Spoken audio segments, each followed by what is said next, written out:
இதுதான் பாத்தீங்கன்னா இந்த ஜாபுக்கான அஃபிஷியல் நோட்டிஃபிகேஷன். இந்த நோட்டிஃபிகேஷன் உங்களுக்கு எங்கேருந்து கொடுத்துருக்காங்க அப்படின்னு பார்த்தீங்கன்னா IGI ஏவியேஷன் சர்வீசஸ் ரிலீஸ் பண்ணியிருக்காங்க.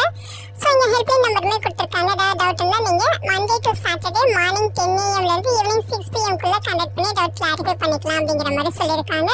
போஸ்டிங்ஸ் உங்களுக்கு 2 விதமான பதவிகள் சொல்லியிருக்காங்க. அதாவது இது வந்து ஏர்போர்ட்டில் தான் உங்களுக்கு ஜாப் லொக்கேஷன் இருக்கும். Airport ground staff and loader அப்படிங்கிற 2 டைப்பில் போஸ்டிங்ஸ் வந்து ரெக்ரூட் பண்ண போகிறாங்க. ஏர்போர்ட் கிரவுண்ட் ஸ்டாஃப் அப்படின்னா பார்த்தீங்கன்னா உங்களுக்கு 12th பாஸ் பண்ணவங்க அப்ளை பண்ணுற மாதிரியான ஜாப் ஆப்பர்ச்சுனிட்டி தான் இது. நீங்கள் 12th மேலே any degree diploma IT BTech என்ன படிச்சிருந்தாலுமே எலிஜிபிள் தான், தாராளமாக அப்ளை பண்ணிக்கலாம். ஏஜ் லிமிட்டை பொறுத்த வரைக்கும் 18 30 வயது வரைக்கும் இருக்காங்க இந்த போஸ்ட்டுக்கு எலிஜிபிள். சேலரி பார்த்தீங்கன்னா இனிஷியல் சேலரி 25,000 30,000 வரைக்கும் சொல்லியிருக்காங்க. மொத்தமாக வேகன்சிஸ் 1017 வேகன்சிஸ் ரெக்ரூட் பண்ண போகிறாங்க ஏர்போர்ட் கிரவுண்ட் ஸ்டாஃப் கேட்டகரியில். ஓகேங்களா, இது எல்லாமே உங்களுக்கு பர்மனன்ட் போஸ்டிங் தான். நெக்ஸ்ட் பார்த்தீங்கன்னா லோடர்ஸ் கேட்டகரியில் வேகன்சிஸ் இருக்குது. முக்கியமாக இந்த போஸ்ட்டுக்கு மட்டும் மேல் கேண்டிடேட்ஸ் மட்டும் அப்ளை பண்ணுங்கன்னு சொல்லியிருக்காங்க. ஸோ லோடர்ஸ் போஸ்ட்டுக்கு மட்டும் ஆண்கள் மட்டும் விண்ணப்பிக்கலாம். மினிமம் குவாலிஃபிகேஷன் நீங்கள் 10th பாஸ் பண்ணியிருக்கணும். 10th மேலே any degree diploma ID 12th இந்த மாதிரி நீங்கள் என்ன படிச்சிருந்தாலுமே எலிஜிபிள் தான், தாராளமாக அப்ளை பண்ணிக்கலாம்.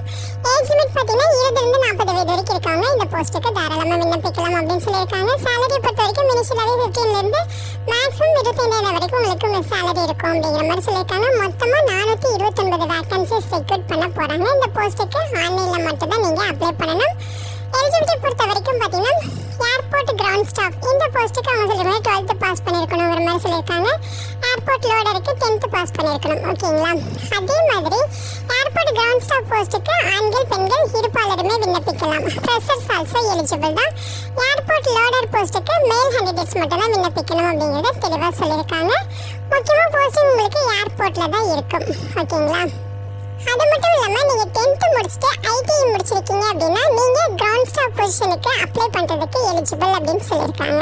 ஸோ இந்த ஏஜ் ரிலாக்ஸேஷன் எந்த ஒரு கம்யூனிட்டிக்கும் கிடையாது. அவங்க சொல்லியிருக்க அந்த ஏஜ் லிமிட்டில் இருக்கவங்க மட்டும்தான் அப்ளை பண்ண முடியும் அதுவுமே சொல்லியிருக்காங்க. நேச்சர் ஆஃப் ஒர்க் பார்த்தீங்கன்னா ஏர்போர்ட் கிரவுண்ட் ஸ்டாஃப் இந்த போஸ்ட்டுக்கு அதாவது மெயின்லி பேசஞ்சர் செக்இன் வந்து உங்களுக்கு வந்து ஒர்க்காக இருக்கும். அதாவது ஏர்போர்ட் டிக்கெட் ரிசர்வேஷன், அதே மாதிரி boarding and all the terminal functions. So இந்த மாதிரி வந்து உங்களுக்கு வந்து ஒர்க் இருக்கும். ஆன்லைனில் டிக்கெட் ரிசர்வேஷன் பண்ணுறதெல்லாம் வெரிஃபை பண்ணுற மாதிரி இருக்கும். ஸோ போர்டிங் அண்டு பேசஞ்சர்ஸ்க்கு வந்து கைட்லைன் பண்ணுற மாதிரி ஒர்க் இருக்கும். முக்கியமாக ஒர்க் பேட்டர்ன் வந்து 3 ஷிஃப்ட்ஸாக இருக்கும் அப்படின்னு சொல்லியிருக்காங்க. அதில் நைட் ஷிஃப்ட்டும் உங்களுக்கு வரும். ஸோ அந்த நைட் ஷிஃப்ட்டும் ஒர்க் பண்ணுறதுக்கு வில்லிங்காக இருக்கவங்க அப்ளை பண்ணுங்கிற மாதிரி சொல்லியிருக்காங்க. அதே மாதிரி 1 டே வீக்லி ஆஃப் இருக்கும். ரொட்டேஷன் பேசிஸில் நீங்கள் ஒர்க் பண்ணுற மாதிரி இருக்கும் அப்படிங்கிற மாதிரியும் சொல்லியிருக்காங்க. ஓகேங்களா, நெக்ஸ்ட் பார்த்தீங்கன்னா உங்களுக்கு ஏர்போர்ட் லோடர்ஸ் போஸ்ட்டுக்கான நேச்சர் ஆஃப் ஒர்க் என்ன அப்படிங்கிறத இங்கே சொல்லியிருக்காங்க. ஸோ இங்கே என்ன சொல்லியிருக்காங்கன்னு பார்த்தீங்கன்னா primary responsibilities including baggage cargo loading and off loading.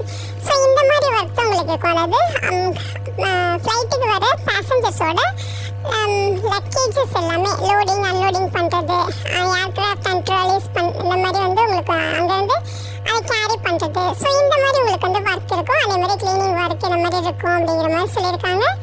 Wheel chair assistance இதெல்லாமே வந்து நீங்கள் ப்ரொவைட் பண்ணுற மாதிரி இருக்கும். இதுவுமே உங்களுக்கு வந்து பார்த்தீங்கன்னா 3 ஷிஃப்ட்ஸில் ஒர்க் இருக்கும். நைட் ஷிஃப்ட் இந்த மாதிரி உங்களுக்கு வந்து சேஞ்சபிளாக இருக்கும் ஷிஃப்ட்டு. வீக்லி வந்து உங்களுக்கு வந்து வீக் ஆஃப் இருக்கும். ஸோ அதையுமே நீங்கள் வந்து செக் பண்ணிக்கிங்க. இன்ட்ரெஸ்டாக இருக்கவங்க அப்ளை பண்ணிக்கிங்க. ஸோ கிளீனிங் ஒர்க்குமே இதில் இருக்கும். ஓகேங்களா, ஸோ இந்த போஸ்ட்டுக்கான செலெக்ஷன் ப்ராசஸ் பார்த்தீங்கன்னா ரிட்டன் எக்ஸாமினேஷன்ஸ் அப்புறம் இன்டர்வியூ இருக்கும் அப்படிங்கிற மாதிரி சொல்லியிருக்காங்க.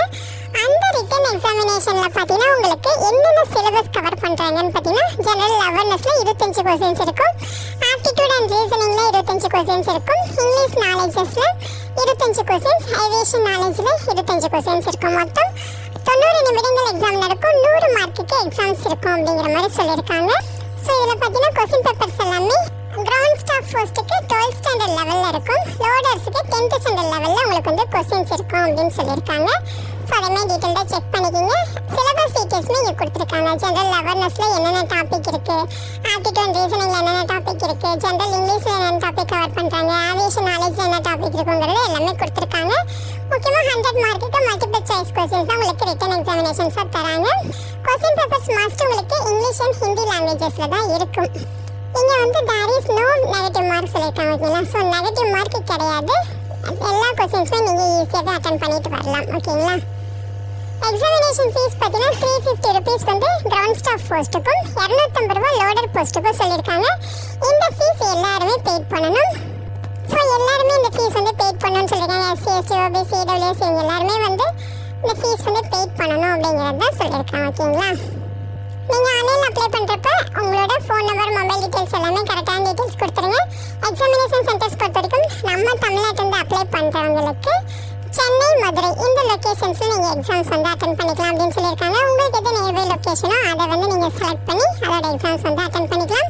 எப்படி அப்ளை பண்ணணும் அப்படிங்கிற இன்ஸ்ட்ரக்ஷன் நீங்கள் கொடுத்துருக்காங்க. முக்கியமாக ஆன்லைனில் மட்டும் தான் நீங்கள் அப்ளிகேஷன் சப்மிட் பண்ணணும்னு சொல்லியிருக்காங்க. வேறு எந்த மோடில் நீங்கள் அப்ளை பண்ணாலும் அந்த வந்து அவங்க அக்செப்ட் பண்ணிக்க மாட்டோங்கிறத சொல்லியிருக்காங்க. இதுதான் அஃபிஷியல் வெப்சைட்டு www.igiaviationdelhi.com. இந்த வெப்சைட்டில் போய்ட்டு நீங்கள் ஆன்லைனில் அப்ளை பண்ணணும். முக்கியமாக ஆன்லைனில் அப்ளை பண்ணுறப்ப ஃபோன் நம்பர், மெயில் ஐடி இது எல்லாமே கரெக்டான டீட்டெயில்ஸ் கொடுங்க. லேட்டஸ்ட் ஃபோட்டோகிராஃப் வந்து அப்லோட் பண்ணுங்கள் அப்படிங்கிறத சொல்லியிருக்காங்க. ஓகேங்களா? ஸோ இந்த போர்ட்டல் பார்த்தீங்கன்னா செப்டம்பர் 21ஆம் தேதி வரைக்கும் ஓப்பனில் தான் இருக்கும். ஸோ அதுதான் உங்களுக்கு லாஸ்ட் டேட். அந்த டேட்டில் நீங்கள் ஆன்லைனில் அப்ளை பண்ணி முடிச்சிடணும். ஸோ செலெக்ஷன்ஸ் ப்ராசஸ் பார்த்தீங்கன்னா உங்களுக்கு ஃபஸ்ட்டு உங்களுக்கு ரிட்டன் டெஸ்ட்டுக்கு அப்பியர் ஆகிற மாதிரி இருக்கும். அதுக்கப்புறம் உங்களுக்கு இன்டர்வியூ இருக்கும். ஸோ அந்த இன்டர்வியூ மட்டும் பார்த்தீங்கன்னா ஏர்போர்ட் கிரவுண்ட் ஸ்டாஃப் போஸ்ட்டுக்கு மட்டும் இருக்கும்னு சொல்லியிருக்காங்க. அதாவது ரிட்டன் டெஸ்ட்டும் இன்டர்வியூவும் ஏர்போர்ட் கிரவுண்ட் ஸ்டாஃப் போஸ்ட்டுக்கு மட்டும் இருக்கும். லோடர் போஸ்ட்டுக்கு ரிட்டன் எக்ஸாமினேஷன் மட்டும்தான் இருக்கும். ஸோ அதை வச்சு அவங்க வந்து ரெக்ரூட் பண்ணிடுவாங்க. லோடர் போஸ்ட்டுக்கு ஒன்லி எக்ஸாம் தாங்கிறத தெளிவாக மென்ஷன் பண்ணியிருக்காங்க. ஸோ அதோட டீட்டெயில்ஸ் எல்லாமே இன்ஸ்ட்ரக்ஷன் எல்லாமே கொடுத்துருக்காங்க. ஜெனரல் கண்டிஷன்ஸ் கொடுத்துருக்காங்க. இந்த போஸ்ட்டுக்கு இந்தியன் சிட்டிசன்ஸ் எல்லாருமே எலிஜிபிள், தாராளமாக அப்ளை பண்ணிக்கலாம். நம்ம தமிழ்நாட்டில் இருக்கவங்களும் தாராளமாக அப்ளை பண்ணிக்கலாம். இந்த இன்ஸ்ட்ரக்ஷன் எல்லாமே ஒன் பை ஒன்னாக கரெக்டாக மிஸ் பண்ணாமல் படித்து பார்த்துருங்க. படித்து பார்த்துட்டு அதுக்கப்புறம் நீங்கள் ஆன்லைனில் அப்ளை பண்ணுங்கள். ஸோ இதோட பர்மனெண்ட்டான ஜாப் ஆப்பர்ச்சுனிட்டி தான். நல்ல ஒரு சேலரியும் பெய்ட் பண்ணுறாங்க. இன்ட்ரெஸ்டடாக இருக்கவங்க கண்டிப்பாக ட்ரை பண்ணுங்கள். உங்கள் ஃப்ரெண்ட்ஸ் அண்ட் ரிலேட்டிவ் அப்படின்னு சொல்லி நிறைய பேருக்கு மஸ்ட் இந்த வீடியோவை ஷேர் பண்ணுங்கள். Thank you so much and bye.